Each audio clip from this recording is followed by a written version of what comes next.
You wouldn't expect a documentary series about food to have the same narrative structure as Lord of the Rings. But maybe that's precisely what drew us into Chef's Table, a show that can rightfully be described as epic.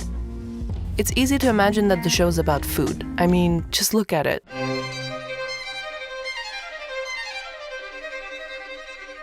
But when we examined it closer, we realized that a whole other story lies beneath. One that's about art, grandiosity, drama, about quests, ideas, and personas. The human portrayals are handled with the same utmost care that goes into the chef's own creations. It's not so much about the dish, but about the person who created it, their journey. Let's take a closer look at why Chef's Table stories are so riveting.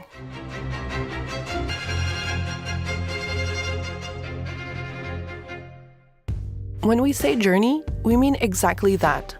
In mythology, one of the most common narrative patterns is the hero's journey, or monomyth, a theory coined by Joseph Campbell in his book The Hero with a Thousand Faces. It was then reinterpreted by Christopher Vogler, a development executive in Hollywood who wrote a memo based on Campbell's ideas. The memo caught on like wildfire, inspiring many screenwriters since. Labyrinth, Harry Potter, The Matrix. These films often come up when discussing this common storytelling device.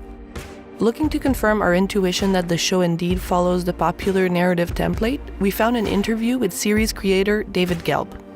We're looking for the hero's journey. We're choosing chefs who are heroes already. We're just trying to tell their story in a way that's inspiring. The core of the show has so much to do with the origin story of our chef. So it's really a human journey, and the food is really just the product of that. We love getting analytical with storytelling, so we played a game. We watched an episode of Chef's Table with our hero's journeys glasses on. As far as tales go, Chef's Table couldn't have found a more heroic one than Chicago chef Grant Achatz. His story seems to follow all of the stages of the hero's journey, step by step. Step by step. Epic stories often start with the status quo, or what Campbell dubbed the ordinary world. In Chef's Table, Achatz recounts a normal childhood, growing up in his parents' diner. There was never any elements of expression or storytelling or art to my father. It was nothing more than a paycheck. Then comes the call to adventure. Uncle Norm makes the young Grant try a French fry wrapped in a pickle. It's a revelation. He went through the steps of explaining why it worked. You have starch, you have fat, you have acid, you have salt. Everything balances. And at that moment, I fell in love with cooking. But what comes next is the refusal of the call. Fear, second thoughts. This is when the hero doubts themselves or the path that they're on. Grant's introduction to fine dining is at Charlie Trotter's restaurant, where the environment in the kitchen is cutthroat and toxic. I leave Trotter's defeated, questioning everything. Enter the mentor. For Achatz, it's Thomas Keller from the French Laundry. He will become a great source of inspiration for him. It felt like I was rubbing shoulders with the master. I wanted to be Thomas Keller. And I was super dedicated to learning how to cook like him. The fifth stage of the hero's journey is called crossing the threshold. This is typically when the hero ventures into the unknown, leaving the safety of their homeworld behind. A risk is taken.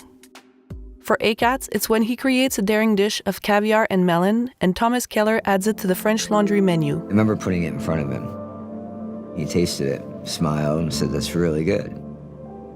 For a young cook, that puts your confidence at a level that's just, you're invincible at that point. Continuing their adventure, the hero goes through a series of tests and encounters allies and enemies along the way. When Achatz creates an inventive, exploding agnolotti dish, he's informed by his peers that it's a little too daring for the French Laundry, so he leaves to pursue his creativity. But then he meets an ally, Nick Kokonas. Together, they decide to open a restaurant. The Innermost cave is where the ultimate goal lies for the hero. They must confront their fears and overcome them. For Achatz, it's opening his restaurant Alinea, which means the beginning of a new train of thought.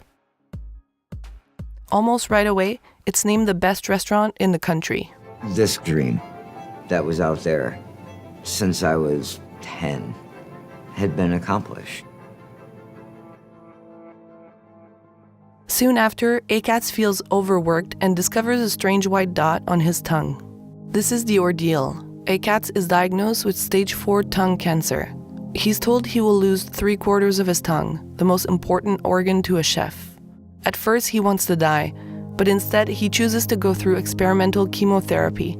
He keeps working as a chef, but loses his sense of taste. Akats' reward is born from his inability to taste. He becomes even more determined to impress and innovate. Being sick teaches him how to be a chef, and for the first time ever, he starts to collaborate. He even creates dishes on paper. On the road back, realizing he can't do everything alone, Akats starts trusting his executive chef and is blown away by the playful interpretation he makes of his idea of having food float in the air. In this episode of Chef's Table, the resurrection is quite literal. Now cancer-free, Akats' taste buds return. At 33 years old, he feels like a newborn. Having learned about themselves, their hero returns home with the elixir. I was on fire with an amount of energy that I think I've never had before. He decides to take a risk, to reinvent and rebuild Alinea from scratch. It's the beginning of a new train of thought. Thus ends Akats' journey, leaving us moved and in admiration of his courage. So why do stories like these make our hearts beat faster? Why do they give us goosebumps? The narrative structure of the hero's journey is universally human. Because its arc represents an evolution, it inspires us. We learn from these trials and resolutions, and we apply those lessons to our seemingly more mundane lives. On Chef's Table, the stories are of self-discovery, of personal growth, of overcoming obstacles. One by one, these chefs take control of their destiny and achieve feats that give a profound meaning to their existence. And what's more inspiring than that? Hi guys. Hey guys. So it was super fun to work on Chef's Table and to reflect on how narrative structures that are usually used in fiction can be applied to documentary filmmaking. Yeah, so we hope that you'll be inspired too, that you'll go out there, take on a challenge, and accomplish some really cool things. If you haven't, please subscribe to our YouTube channel. Yes, we're also on Patreon. Thank you for watching. Our next video will be coming out soon. Sooner than you think. Alright, c'est bon, c'est notre meilleur. Sooner than you think, just soon. Ouais? Ouais. Very soon. Mm-hmm. Okay.